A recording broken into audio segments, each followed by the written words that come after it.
Is being a noticer anti-Semitic? Is being a noticer inherently anti-Semitic? Is it anti-Semitic for me to question the people that are pulling the strings in our country? Is it anti-Semitic for me to call out the government on lies and flaws? Is it anti-Semitic of me to question why a majority of the people who run the major industries in our country happen to be of a specific ethnic group, and that specific ethnic group does not co-align with the values that we as a majority Christian nation of America align with? Is it anti-Semitic, or is it me just caring for my faith? Because I don't hate these people. I also don't even hate a majority of the people that run these industries. I think Mark Zuckerberg seems like a cool guy for the most part. But in 2021, I couldn't post anything on Instagram without being completely censored and having my account taken down, because that's what the people in politics said that I couldn't do. And it was on Zuckerberg's platforms. He came out and talked about it. But now all of a sudden, Zuckerberg is best friends with Trump. Didn't we just go through a censorship battle with the left for the last 15 years? You know, it seems like for the longest time, anytime I'd argue against the left on any of their policies or their agendas or their woke agendas, I would be called a racist, sexist, homophobe, and I thought we as conservatives hated that. I thought it was really annoying. I thought it was unproductive. I thought it shut down actual conversation. But now it's like conservatives seem to do the same thing. It's like, oh, you're questioning what the conservatives are doing. You're a Nazi. You're an isolationist. You're anti-Semitic. No, I don't have a problem with Jewish people. I just want to know the answers. Why is it wrong for me to want to know the answers? Why is it wrong for me to question my government? Isn't that what makes America different from England, from all these other countries across the world, is that we have the ability to ask questions about our government? I mean, it's why we vote them in, right? We vote them in, correct? So you're telling me after we vote them in, we don't have any say? So in that essence, I can run my entire campaign on lies, get into office, and then no matter what anyone says, I can do whatever I want. Well, it's kind of what's happening. Now the liberals are all, oh, you regret your, oh, look at you, now you regret your decision for voting in Trump. I don't regret my decision, but I definitely am critical of Donald Trump and his current administration, considering I'm willing to be critical of people who I voted in. That's called accountability. I'd argue that the left is not so good at that, because the left for the longest time has been the strongest example of identity politics, which has been so annoying for a majority of Democrats, especially the uneducated ones, which is a large majority, even though they consider themselves educated, college educated. Identity politics is what they back everything off of. It's, oh, we just cannot let Trump win. That's all that matters. It doesn't matter if Biden or Kamala Harris is in office. As long as the Democrats are in power, I'm okay, because all that matters is that my side wins. And my view as a conservative was, listen, I think Donald Trump, I think the Republican Party is the way to go. I see that as being the most valuable way we as Americans can go forward. Now I'm seeing that half the Republican Party is flipped. Half the Conservative Party is no longer about free speech and about the things that they ran their entire political campaigns off of. A majority of the conservatives in office right now are completely switching to identity politics. See, however, there's still a large majority of conservatives like myself who are willing to even question our own party. Now, I'm not making this about left and right, and I'll make a point to that here in a second, but what I'm saying is that we have to be able to realize that just like we hold ourselves accountable, or we're supposed to anyways, we also have to hold the people who we vote in accountable. That's all that we are trying to do on the right now. I'm not a liberal because I question Donald Trump. I'm not anti-Semitic because I question the Jewish oligarchy in the United States of America right now. I'm not the woke right because I ask questions about foreign policy and why certain things aren't being released, i.e. the Epstein files. I'm just a conservative that cares about my country, wants my country to go first, and wants to understand what's actually going on, because it doesn't make any sense. And instead of the neocons actually debating and having a conversation with us, they like to just call us anti-Semitic, or Nazis, or isolationists, or liberals. Literally copying and pasting exactly what the left has done to us for the last 15 years. So what's the difference now?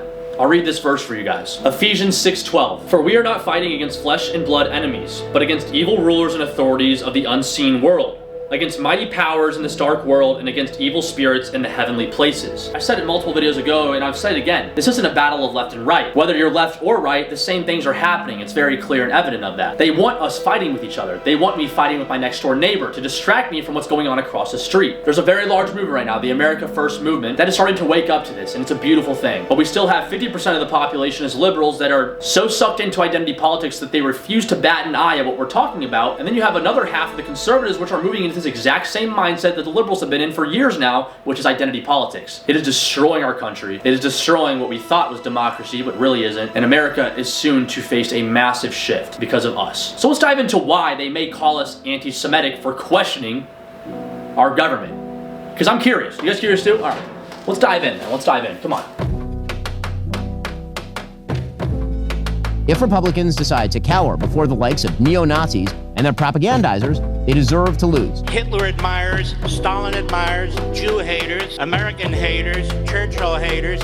You're damn right we're going to cancel them and deplatform them. Don't shut the fuck up, you bald fuck. I'll tell you, you work for me. Okay, go ahead, You continue. little bitch, you work for me. People should be allowed to make jokes. So how many motherfucking Jews have to be killed before you stop? Stand up, Trump and Netanyahu. We want to know what you're reading now. What I'm reading, The Jews Against Rome. What made you pick it up?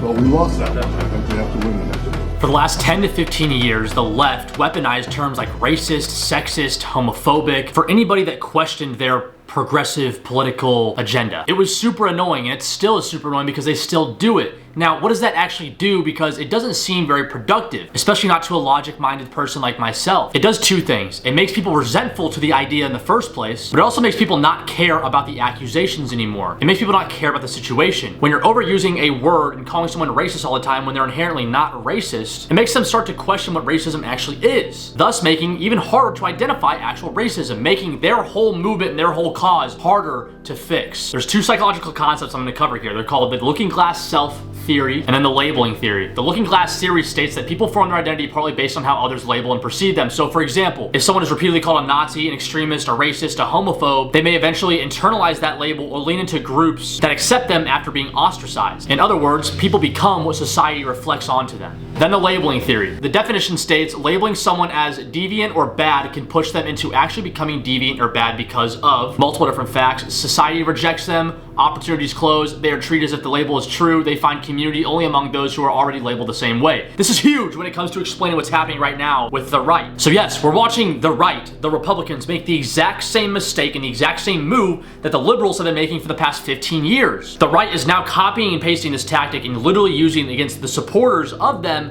who are critical of certain policies and ideas. How? Well, when I question the government and where our money is going, and then I immediately get coined the phrase anti-Semitic, there's a problem there because I do not hate Jewish people. I never said anything hateful in the first place. I'm simply questioning foreign policy and where our money is going. Conservatives who once mocked the left for crying racism are now crying anti-Semitism at anyone who questions foreign policy. You're not talking about neo-Nazis or real hate, you're literally talking about ordinary people who are questioning their government like myself and probably like you. I'm not a Nazi. We literally are asking very simple and normal questions. How much money are we sending overseas and why? Why does Congress pass foreign aid quicker than domestic aid? And why is criticism of a foreign nation treated like blasphemy? That's wild. Simply questioning things results in me being labeled anti-Semitic, Nazi, or isolationist. I don't believe in supporting Israel the way they do it. I believe Trump's because you're an anti-Semite? I'm not an anti-Semite at all. So these neoconservatives and politicians that say they care so much about the Jewish people are weaponizing this term of anti-Semitism, thus weakening it. And in all honesty, it creates the very thing that they're trying to fight. It's backfiring on them, and I honestly believe that this was their intention in the first place. A couple of videos ago, I made the point that their goal is to make us angry. In 2021, we would have posts removed for questioning COVID practices with backing of real science, which is crazy. But now as you can see, there's a bunch of anti-Israel propaganda online, but especially a lot of anti-Jewish propaganda. Now granted, listen, I am not a supporter of the state of Israel, the modern state of Israel as it is now, the political state of Israel. I am not a supporter of that. I am not a supporter of the neoconservative beliefs that we have to bless Israel, which is not even said in the Bible. It's not said. I covered that in my last video. You guys can go watch it. I'm not going to get into that argument again. When you call someone anti-Semitic constantly for not being anti-Semitic, when you call a group of people Nazis for not being Nazis, it makes people angry. I think their intention was to get the population mad at Jewish people. Someone who thinks like me and you that's not as level-headed may act out of violence towards a Jewish person. We saw this just recently with Dave Portnoy. He was giving a pizza review on the sidewalk and some student at the college he was at walked by, threw pennies on the ground and said, fuck the, you know what.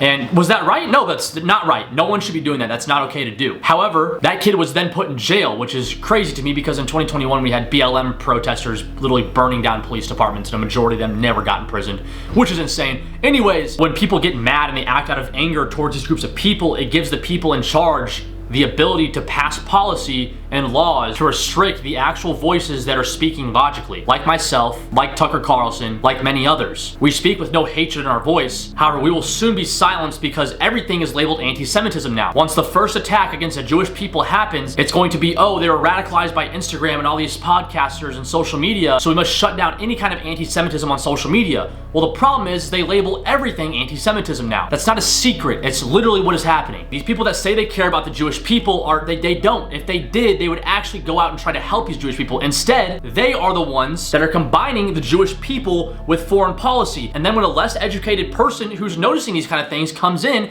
and starts speaking out against the Jews, even though it's not necessarily just the Jews, it's the people in charge, that's where the problem stems, and then they feed off that. It's a massive psyop. These neoconservatives and politicians never actually address the argument. They just attack us as people. And like I said, I wonder who the other people that always did that were. So my point here is simple. It is not anti-Semitic to ask questions about our government. It is anti-Semitic to actually induce hatred on the Jewish people. That is not okay. And yes, anti-Semitism rates have spiked in recent years. In 2024, it went up 6% according to the FBI. And for Jews to only make up 2% of the ethnic background of the United States, they actually accumulated for 18% of total hate crimes in 2024. Now, I'm gonna take a wild guess and say in 2025, those numbers have skyrocketed, obviously, because our social media platforms allow all this anti-Jewish propaganda on there. But I think that's organized and structured because of what I said. I think that they want people to be radicalized and angry to actually carry out hateful attacks on this group of people, so then they can push policy to silence people like myself who are actually speaking logically against the government. It's a wonderful psyop.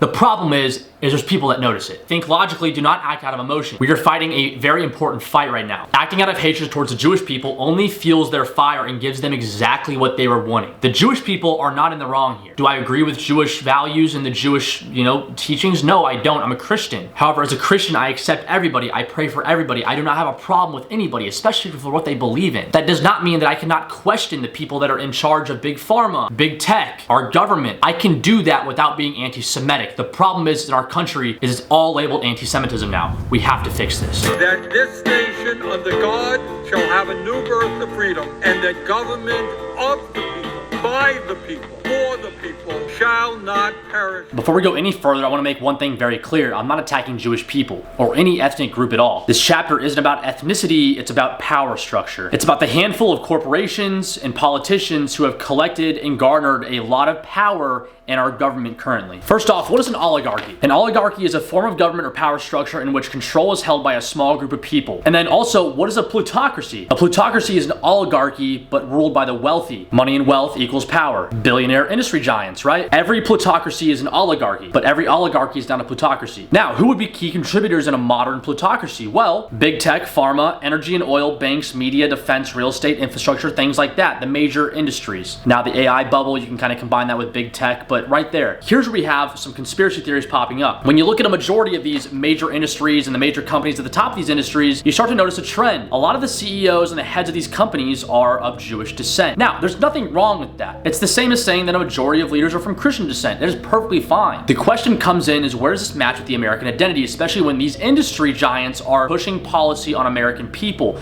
It's no secret that's the case. We have record amounts of corporate funding for the government. These big companies and people do not send money and donate money out of generosity. It'd be nice if they did, but they don't. They do it to gain influence. Donald Trump, for instance, has had tons of meetings with a ton of the big tech CEOs in our country. A matter of fact, in terms of the AI bubble, he had Sam Altman, Larry Ellison, and the owner of NVIDIA all in the same room with him at one point. They're pretty much running the entire AI program for the United States of America. Now, here's where my problem comes from. It's not a problem with the Jewish people. My problem is that America lacks an identity right now. Prior to the 1970s, 90% of America was Christian. That's a large percentage. That is an identity of our nation. Now, granted, American identity is patriotism, but patriotism fluctuates, and if you say it doesn't, you're delusional. It obviously does. Compare the state of America in 2021 to the state of America after 9/11. Patriotism was at an all-time high after 9/11 because we had a reason to be patriotic. In 2021, American patriotism was at an all-time low. Matter of fact, people were burning down government buildings. Patriotism fluctuates, faith does not, however. Prior to 1970, around 90% of America was Christian. Now it's around 65 to 70%, a massive drop. Why is that? Well, America has slowly but surely moved away from democracy towards this oligarchy,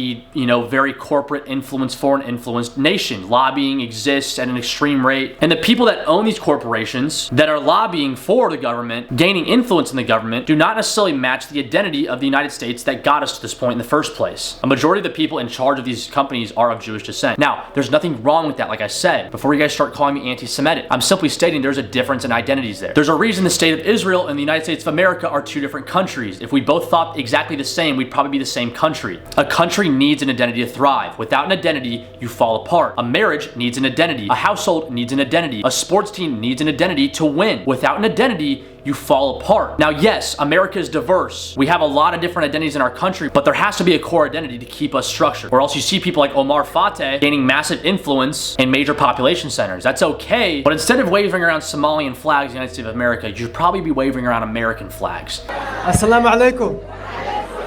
Somalia. Somalia.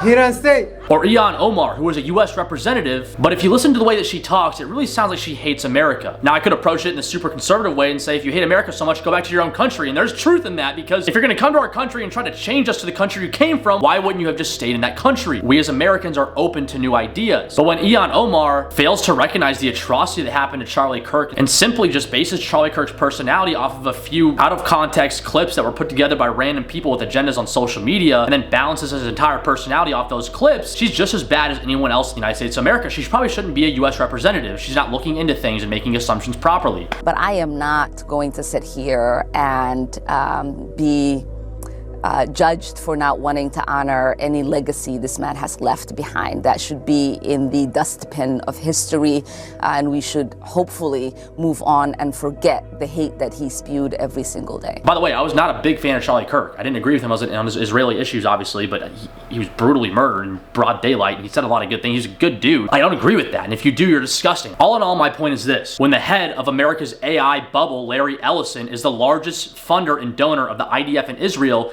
there's a little bit of like contradicting things there. If he cares about America so much, why wouldn't he donate that much money to American causes rather than just simply IDF causes? And maybe he has, but there's partial interest in both sides. And I truly believe that if you are an American representative and these CEOs, owners of major corporations are acting as legitimate government personnel, there needs to be an American interest and an American interest first. And if there's not, we start to lose the American identity, which has been happening for decades, and it's especially showing right now. There's nothing wrong with Jewish people being in power. There's nothing wrong with Muslims being in power. But when these people take their beliefs and fund those and enhance those over the beliefs of the American people, that is a problem. They are supposed to serve the American people, the American identity, and when they fail to do that, that is where I draw a line. So yes, are we under an oligarchy? Absolutely. This is so preposterous, what I've just told you, as a broad account of the stagnation that the entire world has submitted for 50 years to peace and safetyism. This is a 1 Thessalonians. Dark Enlightenment is the idea that we should reject democracy, reject equality, and run America more like a corporation. I know a majority of you guys have probably never heard of this, and up until a couple of days ago, I never heard of it either, but now that I've heard of it and looked into it, it's inevitable, and it is 100% what is happening right now. The Dark Enlightenment ideology was established by Nick Land and Curtis Yarvin in the 2010s. Their core belief is that democracy is a failed experiment. They argue some pretty valid points. They say democracy rewards emotional voters rather than competent leaders. Institutions become ideological churches, and the country ends up ruled by a cathedral, which is like the media, academia, and the government that controls the narrative. They also argue that bureaucracies choke progress. They believe that democracies enter a state of stagnation, which, if you look at the way America has been, I would say we've entered a state of stagnation. I would argue that a lot of these concepts are very, very true. They believe that hierarchy is natural and that equality is a myth. Now, 10 years ago, this was pushed off as a fringe idea, but now it's very much so happening. People have accepted it, and it's currently happening to us as we speak. Peter Thiel, some of you guys may be familiar with Peter Thiel, billionaire investor behind PayPal, Palantir, Facebook, and half of the entire modern AI ecosystem. Also very prominent when it comes to the Antichrist. He loves studying about the Antichrist. He also cannot speak for the life of him on podcasts. Try to watch one, it's very hard to watch. But he says a lot of things that line up directly with what Dark Enlightenment believes in. Things like, I no longer believe that freedom and democracy are compatible. America has stagnated since the 1970s, which I can kind of agree with. And innovation is being strangled by bureaucracy. That's like textbook Dark Enlightenment thinking. It's like he literally read the books and is literally saying them word for word. He talks about how NASA collapsed, infrastructure has worsened, nuclear energy was stalled, universities became ideological, and the government turned into an entire HR department. Now, mind you, this guy is one of the biggest funders of the current AI movement right now. The literal technology that can bypass democracy, control information, write narratives, and reshape society, which it's already doing. Here's where it gets really interesting though. For years, Peter Thiel has groomed a certain individual. That certain individual is J.D. Vance. He funded Vance's venture firm, funded his political launch, mentored him throughout his career, molded his worldview, and publicly said that Vance represents the future of Republican thought. And Vance speaks very identically to Thiel on a lot of issues in the world. And you gotta ask yourself, Vance kind of came out of nowhere. Like, I don't think a lot of people expected Vance early on to like be the vice president of the United States, and the next thing you know, out of nowhere, you know, for many of us at least, it was kind of like, oh shoot, like J.D. Vance is the vice president? What the heck? And if you look at the way that things are going right now, it does not look like Trump's gonna finish his term. I see a lot of the Nixon situation going on right now. Epstein files will play a major role in that. I also encourage you guys to look into J.D. Vance in his past, and a lot of things he's talked about are lies, okay? And I think J.D. Vance seems like a good dude for the most part. I've actually been like very close to him. He was a very standout dude when I was near him. A lot taller than I expected too, but a lot of his past life is a lie and very, very strange. So I encourage you guys to look into this on your own. However, we're not talking about J.D. Vance, we're talking about Peter Thiel and Dark Enlightenment. But why does Dark Enlightenment matter in this conversation, in this context? Well, when you combine a philosophy that rejects democracy, a billionaire who buys into its core ideas, an AI boom controlled by the tiny elite, and a political class directly funded and influenced by that tiny class, you don't get a republic, you get an oligarchy. And while regular Americans are busy being labeled anti-Semitic, racist, extremist, isolationist, or whatever new ism shuts down the debate, the real power struggle is happening above all of that. Behind closed doors, men like Peter Thiel are shaping the future of what our government is. Weaponized isms divide the public, but Dark Enlightenment unites the elite that want a post-democratic future. Once again, it's not left versus right, Democrat versus Republican, it's literally the people versus a rising class of centralized power. When you see all these AI CEOs and billionaires entering the White House very, very regularly, you gotta ask yourself, are these guys actually pulling the strings? And this goes back to the identity I talked about. There's nothing wrong with the government working with these people who have these billions of dollars, but when these people that run these billion-dollar corporations do not actually care about the American people and instead care about making more money, you could argue that they're probably just gaining political influence to put more money in their pockets rather than actually helping the American public, which is what the government is there for. When the government stops working for the American people and starts working for these corporations, that's when we enter this Dark Enlightenment oligarchy phase, which we are in right now, which is literally happening behind closed doors as you're watching this, as I'm speaking. It's very dangerous and it's happening in front of our eyes, and it's so clear. I encourage you guys to watch this Peter Thiel interview that I'll put right here. I'll put the name right here and I'll put like the thumbnail up. First off, the interviewer is ridiculous. He's kind of smart, but he's just kind of like an emotional bastard. But Peter Thiel, one, cannot speak, but also thinks he's talking about is legitimately Dark Enlightenment. It is wild. Check into that, I promise you. You'll be like, wow, okay. Dark Enlightenment is real, it's happening before our eyes. This is only my second protest ever. What was the first one? In June. In June, yeah.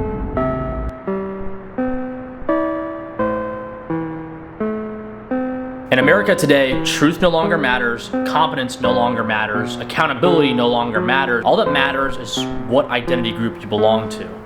Identity politics has become the moral currency of the country, and the moment you criticize someone's actions, ideas, or policies, you're told you're attacking their identity. We've created a political environment where labels replace arguments, tribes replace truths, and victimhood replaces responsibility. Criticism is now discrimination. If I speak out about certain policies on the left, I'm labeled an extremist, a racist, a sexist, a homophobe. If I speak out on certain policies on the right, I'm considered an anti-Semite, an isolationist, an extremist, a Nazi. There's no winning, and this is a double-sided sword. It's on both sides of the spectrum. And now that this mindset has taken over everything, accountability does not exist anymore. You ever wondered why in any job in the United States of America, whether you're in the military, you work a factory job, you're a police officer, you're a construction worker, you're a teacher, even going to school, anytime you mess up, you get held accountable. If you don't turn in an assignment to school or you show up late to school, you get a detention or a trip to the office. If you mess up on the job in construction, you probably get a counseling or a talking to by your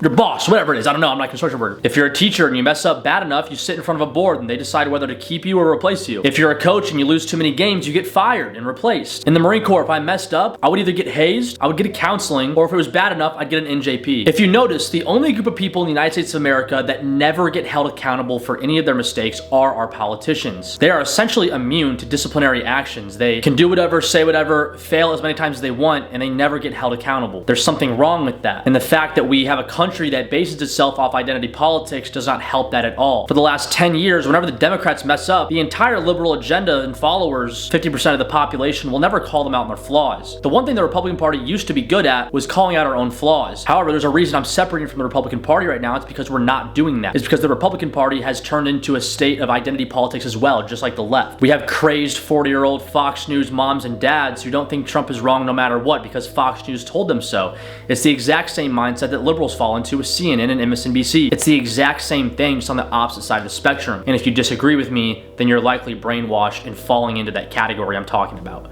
Sorry. A Cato Institute free speech survey in 2020 stated 62% of Americans say they are afraid to share their political beliefs. 70% of people fear being labeled for expressing honest opinions. There's a major problem with that because we are America, home of the free. We have freedom of speech, right? How come everybody's afraid to use it? When the cost of being labeled a racist, anti-Semite, sexist, a homophobe is greater than the cost of telling the truth, people stay silent because they don't want to lose their jobs. Look at how many doctors lost their jobs during the COVID pandemic for simply speaking out and saying that their studies were working, saying that their practices were working better than the actual COVID vaccine was. And now look, all of these numbers that are coming out about COVID, it's pretty clear that those doctors that are still facing persecution to this day were very much so right. And Fauci wasn't. By the way, Fauci got pardoned by Joe Biden. So we should be like going up in arms about that in the United States of America because Fauci is essentially a mass murderer. But it's whatever, that's another video. But the left and right love to do it. Label your opponent to then shut down the conversation and avoid the debate altogether. Because there's no logical reason why we should be sending so much money to Israel and allowing Israel and Ukraine to dictate our foreign policy. When Russia's really not that bad, the media and our government just wants to make it seem like that, and Israel's not that great of an ally. Tell me what they've done as allies for us. Oh, they provided intelligence. Okay, their intelligence didn't stop 9/11 from happening. Their intelligence also didn't stop October 7th from happening, even though they knew about it. But that's a separate topic. Fun fact about Israel, they're our greatest ally, right? Well, when we were in Iraq and Afghanistan, guess how many troops they sent to help us fight in those two countries? 0. They didn't send a single troop over there. Matter of fact, they led us to believe that Iraq had weapons of mass destruction. Well, we found none. Instead, lost thousands of American soldiers, killed millions of Iraqis, sent the country of Iraq into turmoil. It's still in turmoil today. It's essentially an insurgent state, and Israel never sent a single soldier over to help us. So that's wonderful. Israel, our greatest ally. Let's go. Anyways, I got sidetracked there. Identity politics is the easiest hiding place for incompetence. When a politician fails, critics are told, you're only attacking them because they're Democrats. You're only attacking them because they're Republicans. No. We just want to hold our politicians accountable. Identity politics is literally a force field for politicians to push their agendas and face no pushback. Because when a policy fails, critics are told, you must hate these people. No, I don't hate Jews. I don't hate blacks. I don't.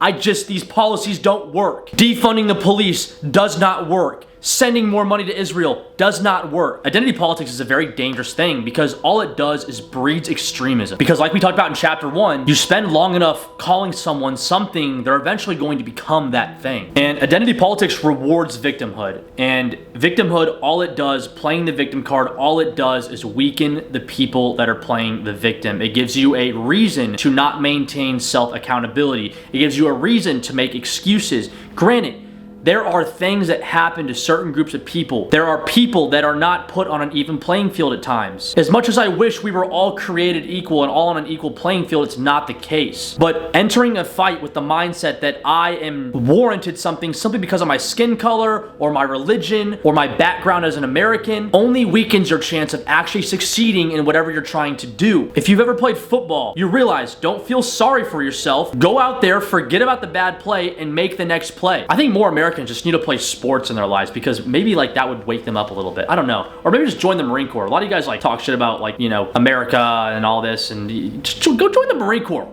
And you'll realize how slim your little tiny problems are. Babies. Corporations promote people based on checkboxes. DEI programs separate people into the oppressors and then the oppressed. And activists glorify mental illness labels online. Narcissism disguised as justice is a really good way to describe this. Real accountability means taking responsibility for your actions. You admit when you're wrong, and you don't hide behind a group or a weaponized identity. Identity politics destroys this. It makes people untouchable, it makes constructive criticism immoral, and it creates a lot of double standards. Instead of truth, we get narrative, and instead of unity, we get tribes. This is literally exactly how our country is currently falling from within. Identity politics has paved the way for this oligarchy state which we are entering right now, which I covered in the previous chapter. The idea of dark enlightenment leading to an oligarchy thrives off countries internally combusting and falling apart, and identity politics is a great chess piece when it comes to destroying a government from within. The America First movement that's currently happening is probably the best thing that's happened in the United States of America in a long time. It's the first time we have a large group of Americans, especially the younger generation, coming together and really just wanting what's best for the country. The majority of the people that I know that stand behind the America First movement genuinely just want America to come first, and that's all they want. Because for so long we've been promised so many things from our politicians, and we never get them. It's always let's send money here, let's send money here, let's never focus on our own country. And this current Trump administration was the last straw, because myself and many others in my age group voted for Trump in this election with the idea that finally we won't be getting called racist, or we won't be getting called slurs for stating our opinions, and we can finally be critical of the people that we, you know, are in power. And then also it's gonna be America first, finally. No, that's not the case at all. We're still sending money to Ukraine to fight a winless war. We're still sending money to Israel to level another country and kill thousands of innocent civilians. Our cities in America are still suffering, and instead of trying to make amends with the left, we just put ICE out there and have them as violently as possible rally people up. Listen, I'm not against ICE and their mission. I think we need to have a mass deportation in America. We have no American identity. We need to get people that do not have an American identity out of this country. But the way ICE is doing it is not right, in my opinion. And you can argue that, okay, the videos aren't everything that's going on. Well, you're right, but perception is reality. And if we want people to work together in this country, which is the only way things are going to work, we have to focus on perception as well. We can't be sending out masked men to be tackling 35-year-old moms on the street. Whether she got in front of the cop car or not, it does not look good, and we cannot do that because it damages the actual cause in which we're trying to fight for. Perception is reality. That's just the case, and we have to take that into account. Now, I get it. A lot of you guys may argue, but the left has never cared about that. The left never cares about what we think. Exactly, and you wonder why nothing has ever worked on the left. It's because they just care about their side, but you need the entirety of America to come behind the cause to make it work. With America First, it is very simple. We want what is best for America and America only. That is not disregarding everything that's happening everywhere else in the world. But before we go start bombing Venezuela for bringing drugs into our country, we should probably try to stop the drugs that are in our inner cities like Philadelphia, Seattle, Portland. We should probably crack down on that first and secure our border, which has finally happened. Our border's finally secure. Thank God. One of the great things that Trump has done. The problem I see with the America First movement, politicians and these major influencers are trying to shrug the America First movement off as some fringe trend. It's not, though. It's very much so a real thing. This is largely led by guys like Nick Fuentes. Obviously, I think most of you guys know who Nick Fuentes is. Tucker Carlson is, you know, he hasn't admitted that he's on the America First movement, but he's very much so a big part in the America First movement. Candace Owens has kind of been, you know, all over the place, doing her own thing, America First, whatever. We should not glorify these people, though. And as much as these people have led us to seeing the things that are going on, we cannot glorify them, because at the end of the day, anybody can be compromised. And if we take Tucker Carlson's word for everything without doing our own research or without actually thinking about it, he can do exactly what the Republicans and Democrats have done for as long as we can remember now. Manipulate us as American people. Nick Fuentes can do the exact same thing. And I think Nick Fuentes is incredibly intelligent. I would love to have a conversation one day, and I hope I can. I'd love to be able to do some work with him. However, I think that he would agree with me when I say that sometimes he doesn't come off the best way in terms of trying to be a mediator. Now, granted, there are times when it's okay to not be politically correct or to be loud about something. However, if Nick is going to be the lead of this entire movement, we need him to be kind of more, you know, centered. Now, granted, a lot of the stuff that people say he said has out of context clips clipped together. I understand that. I'm not against Nick Fuentes at all. But I could also understand where people can come in and attack him for certain things. And it's going to be hard for him to defend his main points whenever they bring up things like him saying, you know, words he probably shouldn't be saying, even though I don't really care. You just keep him out of the vocabulary for now, you know? We can't have anything distracting from our actual mission here. But we as the America First movement cannot act emotionally or irrationally. Their goal right now is to rip us apart from the inside. There is a reason they're shoving all this information about all these old conspiracies that they call conspiracies that are now very true into our faces. There's a reason they're shoving all of this anti-Jewish, anti-Israel propaganda into our faces on Instagram and YouTube. All of these things are true. The reason that we are finally seeing them is because they are trying to radicalize us into being bad people, into being violent people, because the moment that we as America First act out of violence, they can push legislation to silence our voices and shut us down. Wrote something here: the biggest threat to the America First movement isn't the government, the media, or foreign lobbies. It's emotional manipulation turning supporters irrational. Over time, frustrated people begin to lean into these labels that we've been called as a defense mechanism. People start becoming anti-Semitic. People start becoming racist. People start becoming extremists. When one violent idiot does something stupid, the media will then paint the entire movement as flawed and as a threat. That is what's happening. They are waiting for their opportunity to do so. There's a reason the Dave Portnoy pizza interview where the man came by and said, "Fuck the..." got so much attention because that was their small little grasp of, oh, they're finally acting out on camera. They're almost there. We're trying to bite on the hook. They're trying to bait us. That's what they're trying to do. They're trying to bait us. Because once they bait us enough into becoming what they call a threat, then the censorship starts. Then the deplatforming, the demonetization, the surveillance, the legislative shutdowns, and the public fear. The establishment needs you to be angry. They need you to snap, to lash out, to act out of violence, because that proves their narrative right. And once you do that, they do not have to debate you. They just have to silence you. And of course, there's a perfect verse to fit this message. Matthew 5:43-44. You have heard that it was said, love your neighbor and hate your enemy. But I tell you, love your enemies and pray for those who persecute you. Let's not act out of anger at these people. Let's not call them names. Let's be the bigger person. Let's smile and wave, and let's pray for them. Because at the end of the day, evil always loses. Don't be fearful, because Jesus always comes out on top.